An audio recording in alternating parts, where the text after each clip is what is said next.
আমি ব্যাংকে জব করতাম। তো আমি কিন্তু জব ছেড়ে এসে খামার করেছি। অনেকে শখের বশে খামার করে, আমি কিন্তু শখের বশে খামার করিনি। আমার জীবন জীবিকা ভালো কিছু করতে হবে বিধায় খামার করি। আমি মনে করি যে এরা আমার আদরের ধন, আমার সন্তান। একটা ছেলে একটা মেয়ে আছে, পাশাপাশি আমার যে ১০০ গরু আছে, এই ১০০টা গরুকে আমার মনে হয় যে আমার সন্তান। এই খামারের দুধ থেকে প্রতিদিন ১,০০,০০০ টাকা প্লাস আমি মিষ্টি সেল করে থাকি। থাকার জন্য দেখেছেন মোটামুটি একটা সাজিয়ে গুছিয়ে একটা বাড়ি করেছি। আমার চলাচলের বাহন হিসাবে একটু ভালো প্রায় ১/২ কোটি টাকা দিয়ে একটা গাড়ি কিনেছি এই যে গত ৩ মাস আগে। আমি যদি জব করতাম এটা কিছুই সম্ভব হতো না। যা কিছু সম্ভব হয়েছে আমার এই প্রাণের ভালোবাসার প্রাণী আমাকে দিয়েছে। এটার নাম হচ্ছে মায়াবতী। সকাল এবং বিকাল ২ বেলা মিলিয়ে আমি এটা থেকে দুধ পাচ্ছি ৩০ প্লাস, ৩০ থেকে ৩২ এর মাঝে। আলহামদুলিল্লাহ, এটা কিন্তু আমার ঘরের বাচ্চা। যেখানে উদ্যোক্তা থেকে দালাল বেশি, সেখানে ভালো কিছু করা সম্ভব হয় না। অনেকে দেখে লোভ জন্মে এই বাচ্চাটার প্রতি। দেখেন দারুণ একটি বাচ্চা, গোলাপি ওর চোখ, দারুণ ঠোঁট, এবং এই বাচ্চাটা গতকালকেই আমি চেক দিলাম, 4 মাসের প্রেগনেন্ট। মাশাল্লাহ, সব রাজকন্যা আমার। আমার খামারের সাধারণত সাদা ধরনের গাভী বেশি, আর মাশাল্লাহ তাদের থেকে একদম সাদা সাদা পরি বের হয়েছে। আমি যদি বলি ফাইনালি যে যদি আমি ৫, ১০, ২০, ৫০ কোটি টাকার মালিক হই, তবু আমি এইখানেই আবদ্ধ থাকবো।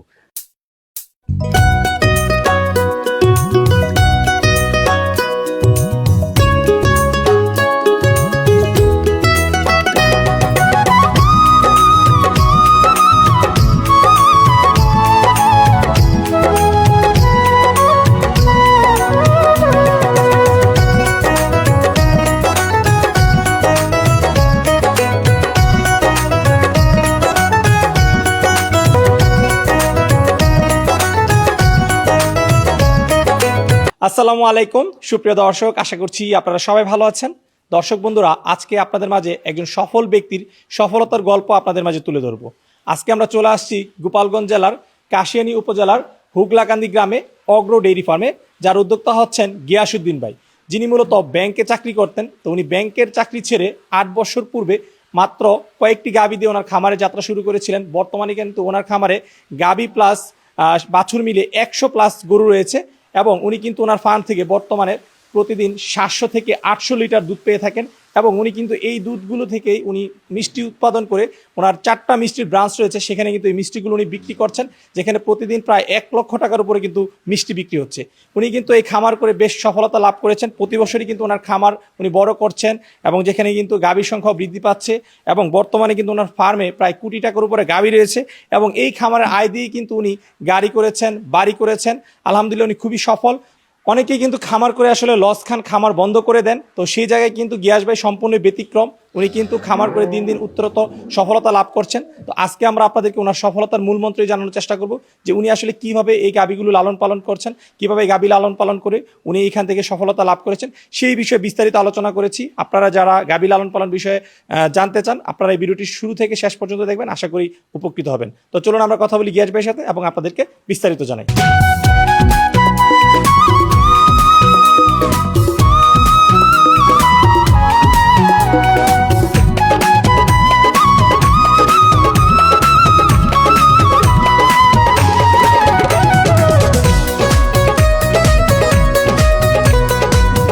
আসসালামু আলাইকুম গিয়াস ভাই। ওয়ালাইকুম আসসালাম শামী ভাই, কেমন আছেন? আলহামদুলিল্লাহ ভালো আছি, আপনি কেমন আছেন? আমি আলহামদুলিল্লাহ ভালো আছি। আচ্ছা গিয়াস ভাই, বিকেলের দুধ দহন চলছে? হ্যাঁ, এখন বিকালে দুধ দহন চলছে। সাধারণত দিনে ২ বার দুধ দহন করা হয়, একটা সকাল ৬:৩০ থেকে ৮টা এর ভিতরে, আর একটা বিকাল ৩:৩০ থেকে ৫টা এর ভিতরে সাধারণত ২ বার দুধ দহন করা হয় ফার্মে। গিয়াস ভাই, সেটা তো সব বিগ সাইজের গাভী দেখতে পাচ্ছি। মাশাল্লাহ, আমার এই খামারটা নতুন, এই ঘরটা নতুন করা হয়েছে। আগে ৩টা ঘর ছিল, এটা আমার ৪ নম্বর ঘর। এই ঘরে সাধারণত ২৮ থেকে ৪০ লিটারের দুধের গাভীগুলা রয়েছে। ভেতরে তো সব গাভী হচ্ছে ২৫ লিটার প্লাস। হ্যাঁ, 2টা গাভীই আছে জার্সি ব্রিডের, 25-এর নিচে। ওটা হচ্ছে একটা 20, একটা 22, বাদ বাকি আলহামদুলিল্লাহ সবই 25 থেকে 40 এর ভিতরে। তো গিয়াস ভাই, এই যে এত হাই কোয়ালিটির গাভী পালন করছেন, সমস্যা হচ্ছে না কোনো? না, আলহামদুলিল্লাহ কোনো সমস্যা মোকাবেলা করতেছি না।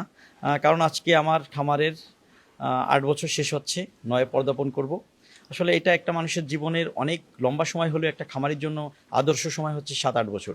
একটা খামারি যদি 7-8 বছর তার খামারটা কন্টিনিউ করতে পারে, তাহলে তার যে মেধা আছে সেটা যদি বিচক্ষণতার পরিচয় দেয়, আলহামদুলিল্লাহ সে হয়তো বাদবাকি জীবন সুন্দরভাবে এই খামার দিয়ে পরিচালনা করে জীবন নির্বাহ করতে পারে। আচ্ছা আচ্ছা। তো গিয়াস ভাই, আপনার একটু সফলতার গল্পটা আমার দর্শকদেরকে শোনাতে চাই। আপনি তো এই যে 9 বছর হলো আপনার খামারের যাত্রা শুরু হয়েছে, এবং দিন দিন আমরা দেখতে পাচ্ছি যে খামার আলহামদুলিল্লাহ উত্তরোত্তর মানে বড় হচ্ছে। গত বছর যখন আসছিলাম তখন এই সেটা খোলামেলা ছিল, এখন এখানে সুবিশাল শেড হয়েছে। অথচ আমরা কিন্তু ভিন্ন চিত্র দেখতে পাই অন্যান্য খামারিদের ক্ষেত্রে, যে গাভী পালনে আসলে লস, গাভীতে আসলে ম্যাস্টাইটিস, তারপর হচ্ছে বাচ্চা কনসেপ্ট করে না, বিভিন্ন ধরনের সমস্যা থাকে, ঠিক আছে, লাখ লাখ টাকা লস হয়। তখন দেখা যায় তারা খামার বন্ধ করে দেয়। সেখানে আপনার চিত্রটা সম্পূর্ণ ব্যতিক্রম।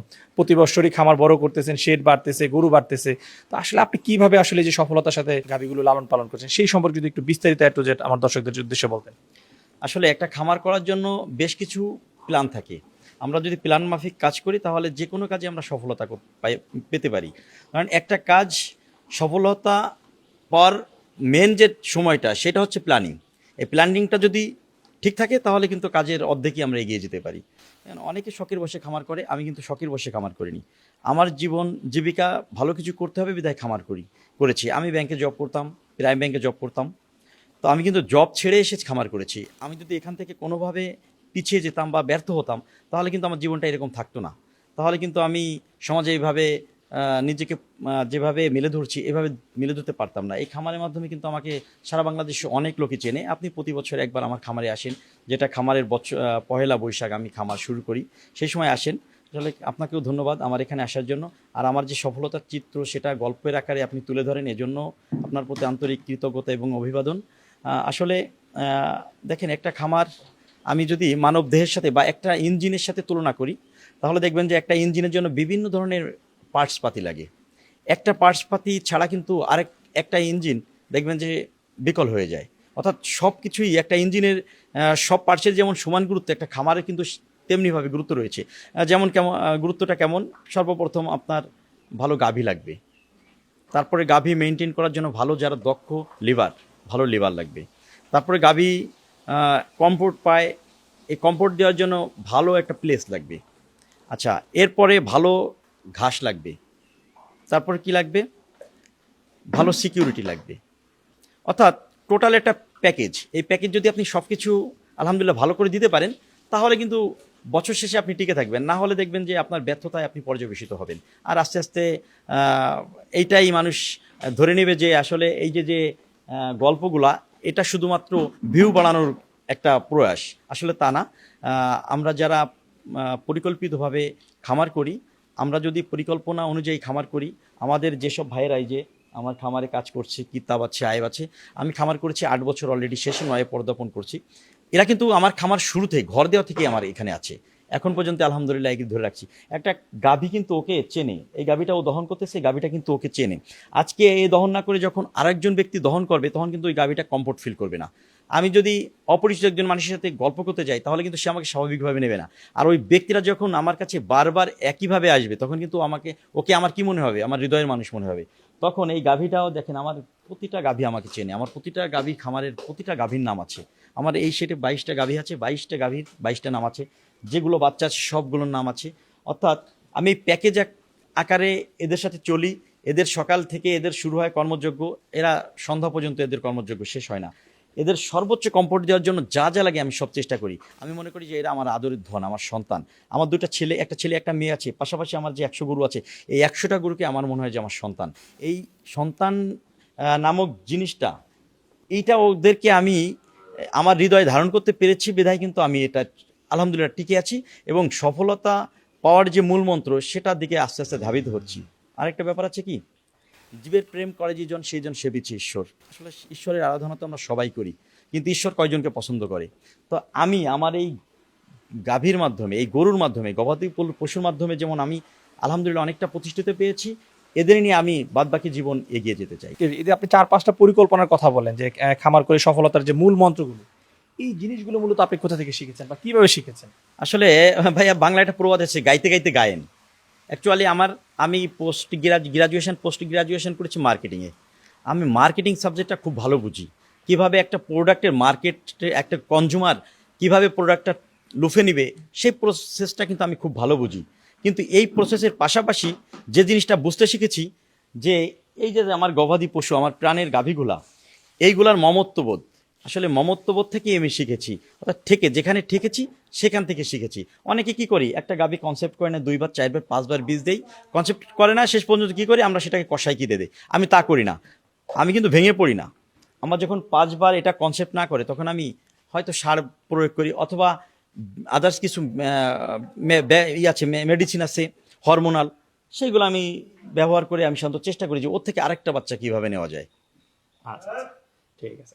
তবে আরেকটা বিষয় যেটা আমি আপনার কাছ থেকে শুনে অবাক হলাম, সেটা হচ্ছে যে আপনার খামারের শুরু থেকে যে কর্মচারীগুলো ছিল তারা এখনো আপনার এখানে আছে। আমরা বিভিন্ন খামার ভিজিট করি এবং খামার কিন্তু বন্ধ হয়ে যাওয়ার অন্যতম একটা কারণ হচ্ছে যে কর্মচারী সমস্যা। কর্মচারী তারা টিকাইতে পারে না। তো আপনার এখানে যে শুরু থেকে যেই কর্মচারীগুলো রয়েছে তারা এখনো কাজ করতেছে, এটা কিভাবে সম্ভব আসলে? ভাইয়া দারুণ একটা কোশ্চেন করছেন। আসলে সহজ সোজাসাপটা উত্তর, এরা আমার লেবার না, এরা আমার কর্মচারী না, এরা হচ্ছে আমার ভাই। একে আমি শালা ডাকি। যখন আপনার ফার্মে একজন লেবার কাজ করবে তখন যখন আপনি তাকে পরিবারের একজন সদস্য মনে করবেন যে আমার ভাই, আমার চাচা, আমার শালক, সে কিন্তু আমাকে ছেড়ে যাবে না। আমার ওয়াইফকে কিন্তু ভাই বোন ডাকে, অর্থাৎ ও কোথায় যাবে, ওর যাওয়ার তো আর জায়গা নাই, আমি ওকে তো বেঁধে ফেলেছি। আসলে ভালোবাসা দিয়ে বেঁধে রাখা যায় সব কিছু। আমি ওদের ভালোবাসা দেই এবং ওরা তার পূর্ণ প্রতিদান দেয় আমাকে ছেড়ে। আমি যদি ওদের বেরো করে দেয়, ওরা আমার মনে হয় যে এক দরজাতে বের করে দেবো আর এক দরজাতে চলে আসবে। এটা হচ্ছে ওদের প্রতি আমার ভালোবাসা, আর এই ভালোবাসার টানি ওরা রয়ে গেছে। গিয়ে বর্তমানে আপনার কতগুলো দুধের গাভী রয়েছে? ভাইয়া দুগ্ধবতী গাভী রয়েছে 60টার মতো, আর ওদের যে বাচ্চা সব দিয়ে অ্যারাউন্ড 100, প্রায় 100 গরুর মতো রয়েছে। প্রায় 100। আচ্ছা, প্রতিদিন কত লিটার দুধ পাচ্ছেন আপনার খামার? ভাই এখন তো আপনি যে সময় এসেছেন, প্রতি বছর এই সময় আসে সাধারণত ড্রাই পিরিয়ডে আমি চলে যাই। আমার গতকালকে প্রায় 17টা গাভীর দুধ ছেড়ে দিলাম। আচ্ছা, অর্থাৎ এগুলো আমি প্রেগনেন্ট হয়ে গেছে। এগুলো সাধারণত শীতের প্রথম দিকে নভেম্বরের দিকে বাচ্চা দিয়েছিল, সবগুলো আবার 3 মাস 4 মাসে প্রেগনেন্ট হয়ে গেছে। যখন ফুল পিক আপ টাইম থাকে তখন আমার সাধারণত এবছর 800 লিটার ছিল, আর এখন আমার ফার্মে 700 লিটারের মতো দুধ হচ্ছে। অর্থাৎ প্রতি বছর আমার টার্গেট থেকে 100 লিটার দুধ বাড়াবো। প্রতি বছর আমার টার্গেট থেকে 4টে গাভী বাড়াবো ফার্ম থেকে, আর 100 লিটার দুধ বাড়বে। আচ্ছা, এই যে 700-800 লিটার দুধ আপনি উৎপাদন করতেছেন, এই দুধগুলো আপনি কি করতেছেন? ভাইয়া আসলে অনেক যারা অগ্র ডেইরি সম্পর্কে জানে, আমার ফার্মের নাম অগ্র ডেইরি ফার্ম, তারা আমার সম্পর্কে অনেক কিছুই জানে আপনাদের মাধ্যমে, মিডিয়ার কল্যাণে। তো আপনারাই আমাকে ফোকাস করেছেন, এই জন্য সম্পূর্ণ কৃতিত্ব আপনাদের আমি দেই। অগ্র ডেইরি ফার্মের অঙ্গ প্রতিষ্ঠান রয়েছে অগ্র সুইটস ভিলেজ। অগ্র সুইটস ভিলেজের 4টি প্রতিষ্ঠান রয়েছে। এগুলো হচ্ছে প্রত্যক্ষভাবে 4টি ব্রাঞ্চ রয়েছে, পাশাপাশি একটা অনলাইন প্ল্যাটফর্ম রয়েছে অগ্র সুইটস বিডি। অনলাইনের মাধ্যমে সারা বাংলাদেশের প্রত্যন্ত অঞ্চল পর্যন্ত আমরা গ্রাহকের কাছে, কনজিউমার কাছে আমরা ড্রাই আইটেম মিষ্টি পৌঁছায় থাকি। অর্থাৎ আমার ফার্মের উৎপাদিত দুধটা আমি বায়ো প্রোডাক্ট তৈরি করি। আমি 1 লিটার দুধ 60 টাকা বা 70 টাকা বিক্রি না করে সেম 1 লিটার দুধকে আমি মিষ্টিতে রূপান্তরিত করে 100 টাকা বিক্রি করার চেষ্টা করি। আচ্ছা, তাহলে তো এই ক্ষেত্রে আপনি বেশ লাভবান হচ্ছেন মনে হয়। আলহামদুলিল্লাহ, পার ডে আমি আমার 800 লিটার দুধ হয়তো আমি বাইরে সেল করলে 50,000 টাকা পেতাম। এই 50,000 টাকার সাথে আরও 25,000 টাকা অ্যাড করি, সেটা হচ্ছে আমার ওখানে কিছু ভাইরা মিষ্টির কাজ করে, উত্তরবঙ্গ থেকে এসেছে, আরও কিছু চিনি টাকা এদিকে লাগে, সব কিছু মিলিয়ে পার ডে প্রায় আমি 1,10,000 থেকে 15,000 এরকম আমি মিষ্টি সেল করি। প্রতিদিন 1 লাখ টাকা প্লাস হচ্ছে আপনার মিষ্টি সেল? হ্যাঁ, প্রতিদিন আমি 1 লাখ টাকা দুধ থেকে? এই খামারের দুধ থেকে প্রতিদিন 1 লাখ টাকা প্লাস আমি মিষ্টি সেল করে থাকি। আচ্ছা, তাহলে তো প্রতি মাসে ভাই 30 লাখ টাকা প্লাস আপনার মিষ্টি সেল হচ্ছে। আলহামদুলিল্লাহ। আচ্ছা, তো ভাই এই যে আপনি খামারটা পরিচালনা করতেছেন, হ্যাঁ, সেখানে আপনার যে খরচপাতি আছে, খরচপাতি বা আনুষঙ্গিক সবকিছু মিলিয়ে যদি খরচ টরচ বাদ দিয়ে জানতে চাই যে সার্বিকভাবে এখন কেমন আছেন? আগে তো ব্যাংকে চাকরি করতেন, ভালো একটা স্যালারি পেতেন, সেই চাকরি ছেড়ে এসে এখন কি অবস্থা? ভাইয়া এই কথাটা আমি মানুষকে প্রায় বলে থাকি যে পরের অধীনে বড় কর্মকর্তা না হয়ে নিজের অধীনে কিছু কর্মসংস্থানের ব্যবস্থা করা। অর্থাৎ আমি একজন শিক্ষিত মানুষ হয়ে আমি চেষ্টা করেছি দেশের অর্থনীতিকে ত্বরান্বিত করার জন্য। তো কি করি, আমি দুধটা বিক্রি করে ফেলে হয়তো 50,000 টাকা পেতাম, আমি সেটা না করে এটাকে রোলিং করতেছি। আমি এটাকে বায়ো প্রোডাক্ট তৈরি করি, পার ডে 1 লাখ টাকার উপরে মিষ্টি সেল করি। তো সব কিছু মিলিয়ে আলহামদুলিল্লাহ, আমার যদিও খরচটা বেশি, তো সব কিছু মিলিয়ে আলহামদুলিল্লাহ আমার পার মান্থ ভালো একটা অ্যামাউন্ট থাকে। আমি সেটাকে যদি আমি টাকায় রূপান্তরিত করে ওইভাবে সরাসরি না বলি, কারণ এই আধুনিক যুগে, মিডিয়ার যুগে আমাকে দেখবেন যে অনেক নেতিবাচক কমেন্টস করবে, আমি সেটা ফেস করতেছি না। যারা আমাকে চেনে তারা জানে আমি কিভাবে চলি। সাধারণত আমি আলহামদুলিল্লাহ এখান থেকে যেটা প্রফিট করি আমি সমাজের পিছে অনেকটা বিনির্মাণ করি, সমাজ গড়ার পিছে। দেখেন, আমি আগে যে জব করতাম হয়তো এখন 1 থেকে 1.5 লাখ টাকা বেতন পেতাম, আমি সেটা না করে এখন পার ডে 1.5 থেকে 2 লাখ টাকা সমাজের পিছিয়ে অবদান রাখি। পাশাপাশি আমার প্রত্যক্ষ এবং পরোক্ষভাবে প্রায় 30 জন ভাই কাজ করে। তাদের 30টা পরিবারকে আমি যে ভরণ পোষণ দেওয়ার চেষ্টা করতেছি এবং সফলভাবে করতে পারছি, এটা আমার জন্য অনেক তৃপ্তির জায়গা। তারপরে আমি থাকার জন্য দেখেছেন মোটামুটি একটা সাজিয়ে গুছিয়ে একটা বাড়ি করেছি। আমার চলাচলের বাহন হিসাবে একটু ভালো প্রায় 1.5 কোটি টাকা দিয়ে একটা গাড়ি কিনেছি এই যে গত 3 মাস আগে। আমি যদি জব করতাম এটা কিছুই সম্ভব হতো না। যা কিছু সম্ভব হয়েছে আমার এই প্রাণের ভালোবাসার প্রাণী আমাকে দিয়েছে। এই যে আপনার যে বাড়ি, তারপর হচ্ছে গাড়ি, সব এই খামারের আয় দিয়ে হয়েছে? আলহামদুলিল্লাহ, আমি যা কিছু করেছি, আজকে আমার যে টি শার্টটা পরে আছি, জুতাটা পরে আছি, 2টা ফোন ব্যবহার যা কিছু করি আমার সব দুধ বিক্রি করা এবং মিষ্টি বিক্রি করা টাকা দিয়ে। আমি আমার গাড়ি কিনেছি গত বছর রোজার ঈদ এবং কুরবানির ঈদের মিষ্টি বিক্রি করে, সেই টাকা দিয়ে আমি প্রিয়াস একটা গাড়ি কিনেছি হাইব্রিড। আলহামদুলিল্লাহ। 1.5 কোটি টাকা দিয়ে? জি প্রায়। আচ্ছা আচ্ছা, ঠিক আছে, মাশাআল্লাহ। তাহলে তো বলতে পারি যে ভাই আপনি মানে শতভাগ সফল এই সেক্টরে এসে। আলহামদুলিল্লাহ, সফলতা ব্যর্থতা শুধুমাত্র একটি সংখ্যা। আমি ওইভাবে নিজেকে কখনো জাহির করি না। আমি সফল একটা মানুষের জীবনে ফার্ম পরিচালনা করছি প্রায় 8 বছর, শেষ 9 পদার্পণ করছি। 9 বছর একটা মানুষের জীবনে অনেক লম্বা সময় হলেও একটা এই যে আমি কৃষি সেক্টর নিয়ে কাজ করি, এটার জন্য কিন্তু একটা স্থিতিশীল সময়। আমি যদি এই 8 বছর যদি ভালো করে থাকি, এর পরবর্তীতে হয়তো এর ফসলা তোলার চেষ্টা করবো। আপনারা জানেন যে স্বাধীনতা অর্জনের চেয়ে রক্ষা করা কঠিন। তা আমি স্বাধীনতা অর্জন করেছি, এখন রক্ষা করার দায়িত্ব হচ্ছে আমার। এই যে যুদ্ধটা, আমি যদি আরও 5 বছর এইভাবে নিজেকে এগিয়ে নিয়ে যেতে পারি, তাহলে হয়তোবা আমি আপনাদেরকে তৃপ্তির ঢেকুর তুলে হাসি দিয়ে বলতে পারবো আলহামদুলিল্লাহ ভাই আমি সফল। অনেক তো আপনার সফলতার গল্প দর্শকদের শোনালাম, চলেন আপনার খামারে কিছু গাবি দেখাই, তারপর আরো সফলতার যে গল্প রয়েছে বা যে শিক্ষণীয় বিষয়গুলো রয়েছে সেই দিকগুলো একটু তুলে ধরবো। তো গিয়াস ভাই, একটু আগে আমরা দেখতেছিলাম যে এই গাবিটা দহন করা হচ্ছিল, এই গাবিটার নাম আপনি কি বলতেছিলেন? আচ্ছা, না সুন্দরী পাশেরটা, আচ্ছা আচ্ছা, এটার নাম হচ্ছে মায়াবতী। আচ্ছা, মায়াবতী। হ্যাঁ মায়াবতী। আমার এই গাবিটা দেখেন, এটা হচ্ছে মুন্ডি। হ্যাঁ মুন্ডি বলে থাকি, ফ্রিজিয়ান, হলস্টিন ফ্রিজিয়ান। এটা ফার্স্ট টাইমই আমাকে বাচ্চা দিল, একটা বকনা বাচ্চা দিয়েছে এটা। হ্যাঁ, বাচ্চার বয়স 2 মাস। এইটা আমি 31 লিটার দুধ পাচ্ছি। এটার থেকে আমি সকালেই দুধ পাচ্ছি 21 লিটার সকালে, হ্যাঁ বিকালে পাচ্ছি 11 থেকে 12 লিটার দুধ। অর্থাৎ সকালে এবং বিকাল 2 বেলা মিলিয়ে আমি এটা থেকে দুধ পাচ্ছি 30+, 30 থেকে 32-এর মাঝে। আলহামদুলিল্লাহ, এটা কিন্তু আমার ঘরের বাচ্চা। আচ্ছা, এটা মাশাল্লাহ অনেক সুন্দর, ভদ্র। তো গিয়াস ভাই, এই গাভিটির একটু লালন পালন সম্পর্কে জানতে চাই। এই যে 30 লিটার প্লাস পাচ্ছেন, হ্যাঁ দুধ পাচ্ছেন, এই গাভিটিকে প্রতিদিন আপনারা কত কেজি দানাদার খাবার দিচ্ছেন, পাশাপাশি কি পরিমাণ কাঁচা ঘাস দিচ্ছেন? ভাইয়া আসলে একটা গাভীর ফার্মে এসে এই প্রশ্নটা করা এটা সবচেয়ে ভালো জিনিস। যে একটা আমরা অনেকেই বলি যে গাভীতে দুধ দেয় না।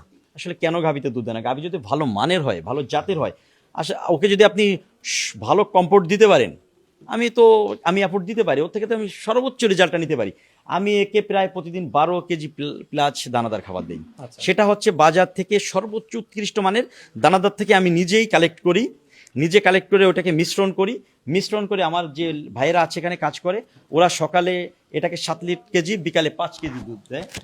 পাশাপাশি আমার জানেন যে পর্যাপ্ত ঘাসের জমি রয়েছে। আমার মনে হয় আমি গর্বের জায়গা ওই জায়গায় যে আমার পর্যাপ্ত পাকচং ঘাস রয়েছে, প্রায় 15 একর ঘাস রয়েছে। আমার যে যখন ড্রোন উড়াইছিলাম তখন যে সমস্ত চকবর্তী শুধু ঘাস আর ঘাস। আসলে আমার ফার্মের দক্ষিণ প্রান্ত, যেখানে একদম গেলে চোখটাই সবুজ হয়ে যাবে। আমার মনে হয় যে আমার আরেকটা সুন্দরবনে চলে এসেছি, এত ঘাস। আর ওখানে গেলে যদি একজন মানুষের মনটা সর্বোচ্চ খারাপ থাকে, ওই যে ঝিরঝিরি বাতাস আসে, ওই বাতাসের যে সবুজে আবহাওয়ার সাথে যদি আপনি মিলিয়ে যান, আমার মনে হয় যে আপনার দিনটাই ভালো যাবে, আপনার মুডটাই ভালো হয়ে যাবে।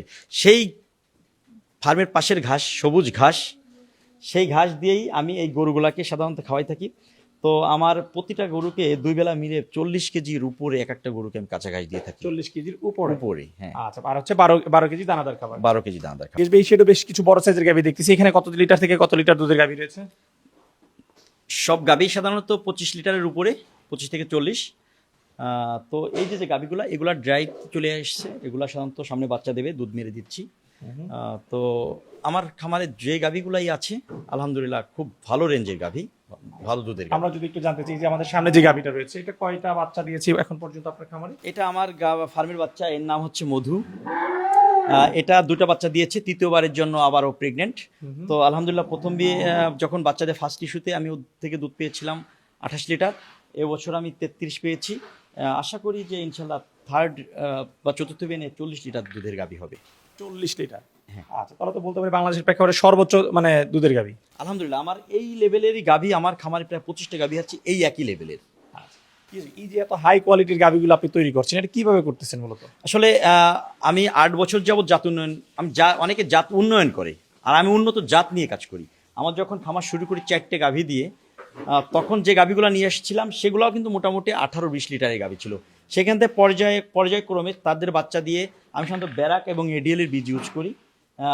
সর্বোচ্চ বীজ দিয়ে আমি সাধারণত সেকেন্ড, মানে একটা গাভীর ফার্স্ট বাচ্চা যেটা, সেটা আমি রাখি না ফার্মে। সেকেন্ড যে বাচ্চাগুলো, সেকেন্ড থার্ড এই পর্যায়ে এই বাচ্চাগুলো রাখি। সাধারণত ওই বাচ্চাগুলো থেকে সর্বোচ্চ মানে দুধের গাভী উৎপাদন করার চেষ্টা করি। আর একটা গাভী সর্বোচ্চ যখন আমি চেষ্টা করি যে ভালোদের কম্পোর্ট দেওয়ার জন্য, সেই গাভীটা এমনি সাধারণত অন্য খামার থেকে আমার খামারে 2-4-5 লিটার দুধ বেড়ে যায়। ঠিক আছে, সাধারণত অনেকেই কিন্তু গাভী ক্রয় করতে গিয়ে কিন্তু অনেক বড় ধরনের প্রতারণার সম্মুখীন হয়ে থাকে, এবং এটাই আমি মনে করি যে এখন এই সেক্টরের মূল সমস্যা, শুরুতে গিয়ে একটা বড় ধরনের ধাক্কা খায়। ভাই আসলে আমাদের বাংলাদেশে এমন একটা অবস্থা হয়েছে, আসলে আমার এই কথার সাথে অনেকেই একমত হবেন, যে যেখানে উদ্যোক্তা থেকে দালাল বেশি, সেখানে ভালো কিছু করা সম্ভব হয় না। আমরা আসলে একজন খুব সাদাসিধে মানুষ, একটা গাভী চিনি না, যখন একজন লোকের কাছে যায় যে ভাই আমাকে একটা ভালো একটু হেল্প করুন, আমি একটা গাভী নিতে চাই, বা একজন ব্যাপারীকে যে বলি আমাকে একটা গাভী দেন, ও কি করে, যাকে সর্বোচ্চ ভালোবাসা দেওয়ার চেষ্টা করি, ও কিন্তু কি করে সর্বখারাপ গাভীটাই আমাকে ধরাই দেওয়ার চেষ্টা করবে। এই জন্য আসলে ব্যর্থতার দায়ভার আমাদেরই নিতে হয় দিন শেষে। তো আমাদের উচিত কি, যারা ভালো অভিজ্ঞ মানুষ, অভিজ্ঞ খামারি, যদি ভালো মনের পরিচয় সে দেয়, তাহলে তার হেল্প নেওয়া, পাশাপাশি ভালো কিছু বৈশিষ্ট্য আছে সেই বৈশিষ্ট্যর গাভীগুলো কালেক্ট করা, তাহলে আমার মনে হয় যে কখনো লোজার হওয়ার সম্ভাবনা নেই। অনেক প্রবাসী ভাইরাই কিন্তু আসলে খামার শুরু করতে চায়, যে তারা দেশে এসে কি করবে, তখন চিন্তা করে যে 2-4টা বাড়িতে গিয়ে গাভী লালন পালন করব, সেটা দিয়ে সংসার চালাবে। বাট এই সেক্টরে এসে কিন্তু বিভিন্ন ধরনের প্রতারণার শিকার হয়, বা অনেক কারণে কিন্তু তারা লসের সম্মুখীন হয়ে থাকে। তো আপনি একজন সফল খামার হিসেবে প্রবাসীদের প্রতি আপনার কি পরামর্শ থাকবে? প্রবাসী ভাই যারা রয়েছে, যাদের রেমিটেন্সে আমাদের দেশের অর্থনৈতিক চাকা খুব বেশি ঘোরে, দেশের অর্থনৈতিক অবস্থা দিন দিন ভালো হচ্ছে, সে প্রবাসী ভাইরা সাধারণত আমাকে এমন কোনো দিন নাই যে 1-2জন ফোন না দেয়। আপনার এই ভিডিও গত বছর প্রকাশ পাওয়া পর্যন্ত এ পর্যন্ত আমার মনে হয় আমি প্রায় 1000 থেকে 1200 প্রবাসী ভাইয়ের সাথে কথা বলেছি। তাদের এই ব্যর্থতার কথা শুনেছি, তারা দেশকে নিয়ে ভাবে এর কথা শুনেছি। সর্বপ্রথম তাদেরকে ধন্যবাদ জানাচ্ছি যে আপনার রেমিটেন্স যোদ্ধা, আপনারা বিদেশে বসে এত পরিশ্রম করেন, তারপর দেশের কথা ভোলেন না, দেশের মায়া ভোলেন না। আসলে নারীর টানে তো আমাদেরকে দেশে ফিরে আসতেই হয়, সেই দেশকে নিয়ে আমরা একটু বেশি ভাবি। আসলে প্রবাসী ভাইয়েরা না শুধু দেখেন, বাংলাদেশের পেশাদারিত্বের শ্রেষ্ঠ জায়গা থেকে এসেও আমরা নারীর জায়গা ফিরে আসতে চাই, শিকড়ে ফিরে আসতে চাই। আমরা চাই যে সেই জীবনে আমরা আমাদের গ্রামীণ জীবন যেটা কৃষি ভিত্তিক জীবন, সেখানে চলে আসতে চাই। আসলে আমরা সেই জীবনটা আমাদের এমনই হওয়া উচিত যে আমরা মাটির সংস্পর্শে থাকতে চাই।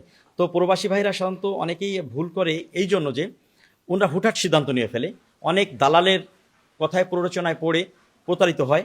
আসলে এইভাবেই করা উচিত যে কোনো প্রবাসী ভাই ভালো করছে বিদেশে, তার সাথে সাথে এই ধরনের সিদ্ধান্ত থেকে যে আমি দেশে যাব, গাভীর খামার করে স্বাবলম্বী হব, এটা থেকে ফিরে এসে আমার মনে হয় এই ধরনের করা উচিত যে তার বাড়িতে বাবা রয়েছেন, ভাই রয়েছেন, বা চাচা রয়েছে, খুব নিকট যদি কেউ থাকে তাকে দিয়ে ইনভেস্ট করানো, যে খুব দেখে শুনে ভালো মানের গাভী অথবা খুব ভালো গ্রেডের যদি বাচ্চা থাকে, এই বাচ্চা দিয়ে আস্তে আস্তে শুরু করা। দেখা যাচ্ছে 2-4-5 বছর পরে সে ভালো একটা পর্যায়ে গেল, তারপর সে সিদ্ধান্ত নেবে যে আমি বিদেশ ছেড়ে দেশে আসি, এটাকে নিয়ে আমি বাদবাকি, যেহেতু আমি প্রবাসে অনেক শ্রম দিচ্ছি, এই শ্রমটা এখন দেশে দিই, তাহলে আমার মনে হয় সেটাই সবচেয়ে ভালো হয়। আর আমরা এটা করি না বিধায় কিন্তু আমরা অনেকেই লোজার হয়ে যাই। মাশাআল্লাহ, খুব সুন্দর একটি বকনা বাছুর দেখতে পাচ্ছি। মাশাআল্লাহ, আমার ফার্মের বাচ্চাটা জন্মগতভাবে থেকেই ওর শিঙ্গ যায়নি, অর্থাৎ মুন্ডি, হলস্টিন ফ্রিজিয়ান। অনেকে দেখে লোভ জন্মে এই বাচ্চাটার প্রতি। দেখেন দারুণ একটি বাচ্চা, গোলাপি ওর চোখ, দারুণ ঠোঁট, এবং এই বাচ্চাটা গতকালকেই আমি চেক দিলাম, 4 মাসের প্রেগনেন্ট। অনেকে দেখে বলে ভাইয়া এটা কি রাজস্থানের নাকি? আমি বললাম যে না, আমার ফার্মের বাচ্চা। আসলে ভাই বাচ্চাটা যে সুন্দর, আসলেই যে দেখবে তারই আসলে লোভ লাগবে, বা যার আসলে বকনা বাছুর চিনে, খুবই হাই কোয়ালিটির একটা বকনা বাছুর। আলহামদুলিল্লাহ, আমার এই লেভেলের বেশ কিছু বাচ্চা রয়েছে, গত বছর থেকে এবছরের বেশ কিছু বাচ্চা রয়েছে আমার খামারে। আপনার প্রতিবেদনে আপনার মাধ্যমে দেখাবো সেগুলো ইনশাল্লাহ। গেজ ভাই, এটা কি আপনার বকনার সেট? হ্যাঁ, এটা আমার বকনা সেট। দেখেন মাশাল্লাহ, সব রাজকন্যা আমার। সব রাজকন্যা। সব রাজকন্যা। আচ্ছা, এখানে কতগুলো আছে বকনা? এখানে 20টার মতো বকনা রয়েছে। 20টা। সব আপনার গাভীর বাচ্চা? হ্যাঁ, গাভীর বাচ্চা। দেখেন ওই যে আমি সাধারণত ব্যারাকের বীজ দেওয়ার চেষ্টা করি বেশি। আমার খামারে সাধারণত সাদা ধরনের গাভী বেশি, আর মাশাল্লাহ তাদের থেকে একদম সাদা সাদা পরি বের হয়েছে। আচ্ছা আচ্ছা, গিয়াস ভাই, অনেকে কিন্তু আপনার মতো খামারি যারা রয়েছে, হ্যাঁ, তাদের কাছ থেকে গরু সংগ্রহ করতে চায়। তো যেহেতু আপনার ডেইরি ফার্ম, ভালো গাভী তো আর বিক্রি করবেন না, মাঝে মধ্যে তো 2-4টা টাকার প্রয়োজনে বকনা বছর বিক্রি করা লাগে। তো সেই ক্ষেত্রে কি আমার দর্শকদেরকে দেওয়া যাবে কিনা যদি তারা সংগ্রহ করতে চায়? ভাইয়া আমি সব যারা দেখবে সবার প্রতি অনুরোধ, আমার কাছে যে কোনো সময় যে কোনো পরামর্শের জন্য ফোন দেবেন। আমি পরামর্শ দেওয়ার জন্য আমি ইনশাল্লাহ উদ্গ্রীব আছি। আর একটা বিষয়, আমি কখনোই কোনো অবস্থাতে আমার খামারের গাভী ছেল করি না। গাভী যদি কোনোটা ছেল করি কসাইকে দিয়ে দেই। কেউ গাভীর জন্য কখনো ফোন করবেন না, পরামর্শের জন্য ফোন দিবেন। ইনশাল্লাহ আমি যতদিন বেঁচে থাকি আমি খামার করব, আর আমি আপনাদের পাশে থাকব। আর আমার যে খামারের বাচ্চাগুলো রয়েছে, সাধারণত সব বাচ্চা তো আমি রাখবো না। আমি 4টা বাচ্চা অলরেডি রেখেছি, তার ভিতরে 4টাই প্রেগনেন্ট। আর 2টা বাচ্চা রাখবো, বাদ বাকি বাচ্চাগুলো আমি ছেল দিয়ে দিব। তাহলে গিয়াস ভাই, বাদ বাকি যে বকনাগুলো রয়েছে সেগুলো যদি চায় আমার দর্শকরা আপনার কাছ থেকে সংগ্রহ করতে পারবে? আসলে সংগ্রহ করারও একটা আমি তো অনেক দিতে পারবো না। আর একটা বিষয় হচ্ছে, আমার প্রাণের যে প্রাণীগুলাকে, এই প্রাণীগুলাকে আমার মতো করে যদি কেউ নিয়ে ভালোবেসে পালতে চায়, আমি তাকে শুধুমাত্র হাত বদল করতে পারি। গিয়াস ভাই, সেটা আমরা আরেকটা খুব সুন্দর গরু দেখতেছি, গরুটা সম্পর্কে একটু জানতে চাই। এটা আমার ফার্মের বাচ্চা, আমি নিজে টেনে ওর মা থেকে বের করেছিলাম। আমার ফার্মের সবচেয়ে বেশি দুধের যে গাভীটা, রানীরই বাচ্চা এটা। এটা অলরেডি 21-22 মাস বয়স, বাচ্চা দেবে হয়তো আগামী 15 থেকে 20 দিনের ভিতর। দেখেন কত সুন্দর, যেমন বডি স্ট্রাকচার, মাশাল্লাহ। আমি আশা করি যে এটা থেকে সর্বোচ্চ দুধের গাভী আমার ফার্মে এক সময় হয়ে যাবে ইনশাল্লাহ। হ্যাঁ, দেখতে খুবই চমৎকার বডি স্ট্রাকচার। মাশাল্লাহ, আমার খামারের সব বাচ্চাগুলাই এবং গরুগুলাই এই ধরনের। আচ্ছা আচ্ছা, সব নিজে তৈরি করে নিচ্ছেন? আলহামদুলিল্লাহ, আমি চেষ্টা করে যাচ্ছি। গিয়াস ভাই, অনেক কথা বললাম, পরিশেষে আপনার ভবিষ্যৎ পরিকল্পনা জানতে চাই। আসলে আমার ভবিষ্যৎটা তো এই প্রাণীর ভিতরে সঁপে দিয়েছি। প্রাণীর নেশা হচ্ছে সবচেয়ে বড় নেশা, মাদকের নেশা হচ্ছে সবচেয়ে বড় নেশা, হচ্ছে এই প্রাণীর নেশা। আমি এর থেকে কখনো বের হয়ে আসতে পারবো না। আমি চাই যে মানুষ একটা পর্যায়ে যে যদি বলে যে তোমার অ্যাম্বিশনটা কি, আমি যদি বলি ফাইনালি যে যদি আমি 5, 10, 20, 50 কোটি টাকার মালিক হই, তবু আমি এইখানেই আবদ্ধ থাকবো। আমি এই প্রাণীর সাথে, আমার এই গাভীর সাথেই থাকবো। আর আজীবনে আমি যতদিন বেঁচে থাকি না কেন, আমার এই ভালোবাসার প্রাণী নিয়ে থাকতে চাই। এবং এক প্রান্তিক পর্যায়ে থেকে আমি দেশের অর্থনৈতিক অবস্থাকে, বেকার যুবককে, দেশের অর্থনৈতিক অবস্থাকে টেনে তোলার জন্য চেষ্টা করি। সেটা হচ্ছে আমার দায়বদ্ধ জায়গা থেকে। আচ্ছা গিয়াস ভাই, কথা বলে খুবই ভালো লাগলো। আপনার যে ভবিষ্যৎ পরিকল্পনা রয়েছে সেই পরিকল্পনা যেন আপনি সফল হন, সেই প্রত্যাশা রেখে বিদায় নিচ্ছি। ভালো থাকবেন। আমার জন্য দোয়া করবেন। খামার বিটিকে আমি অসংখ্য ধন্যবাদ জানাই। তার মাধ্যমে সারা বাংলাদেশে অনেকে আমাকে চেনে, আমার পাশে থাকে। আমার জন্য দোয়া করবেন, আমার প্রাণীগুলোর জন্য দোয়া করবেন। আমার এইগুলো যদি ভালো থাকে, তাহলে দিন শেষে আমি ভালো থাকি। কারণ একটা মানুষ তৃপ্তির ঢেকু তো তখনই তুলতে পারে যখন সে ঘুমানোর জন্য, তার ঘুমের রাজ্যে যাওয়ার জন্য তার খাটে যায়। আমি খাটে যেয়ে যাওয়া সর্বপ্রথম যে চিন্তাটা আসে যে আমার প্রাণীগুলা যেন ভালো থাকে, এবং ঘুম থেকে উঠেই আবার আমার প্রাণীগুলার কথা ভেসে আসে যে আমার প্রাণীগুলা কেমন আছে। আমি ছুটে আসি ফার্মে। তো আমার ফার্মের জন্য সকলে দোয়া করবেন। যদি কেউ আমার থেকে সহযোগিতা চান, আমি আপ্রাণ চেষ্টা করব আপনাদের পাশে থেকে সহযোগিতা করার জন্য। আমাকে ফোন করবেন, আমি আপনার ভাই হয়ে, আপনার সন্তান হয়ে পাশে থেকে চেষ্টা করব আমার মতো করে আপনি যাতে সফলতার দ্বার প্রান্তে যান, চেষ্টা করব আপনাকে সেই সহায়তা দিয়ে। সবাই ভালো থাকবেন। আল্লাহ হাফেজ।